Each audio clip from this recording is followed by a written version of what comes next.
ஒரு நாள் ஒரு பையன் அவனோட வாழ்க்கை எவ்வளவு வேகமாக போகுது அப்படின்னு யோசிச்சு பார்க்குறான். நேற்று நடந்த விஷயங்கள் எல்லாம் அவனுக்கு ஞாபகத்துக்கு வருது, ஆனால் திரும்ப வர முடியலை. நாளைக்கு என்ன நடக்க போகும் அப்படின்னு அவனுக்கு எதுவுமே தெரியலை.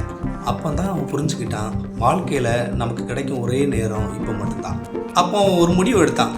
நேற்று நடந்ததை நினச்சி வருத்தப்படாமல், நாளைக்கு என்ன நடக்க போகும் அப்படின்றத நினச்சி பயப்படாமல், இன்றைய நாளை முழுமையாக வாழணும் அப்படின்னு முடிவெடுத்தான். அந்த நிமிஷத்தில் தான் அவன் உண்மையாகவே வாழ்ந்தான். நான் இப்போ உங்கள்கிட்ட சொல்லிகிட்டு இருக்கிறது ஃபுட்பால் லெஜண்ட் கிறிஸ்டியானோ ரொனால்டோவை பற்றி தான்.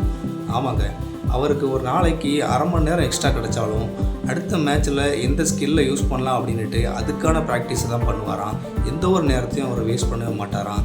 இது அவர் ஒரு பேட்டியில் சொல்கிறது. இன்று தான் நமக்கு கிடைத்த ஒரு உண்மையான பரிசு. எப்பொழுதுமே நேரத்தை வேஸ்ட் பண்ணாமல் நம்ம எதுக்காக இருக்கிறோம், எதுக்காக படிக்கிறோம், எதுக்காக உழைக்கிறோம் அப்படின்றத யோசித்து அன்றைய பொழுதை சந்தோஷமாக வாழணும். வேறு எதையும் நினச்சி வருத்தப்படாமல் நல்லதே செய்வோம்.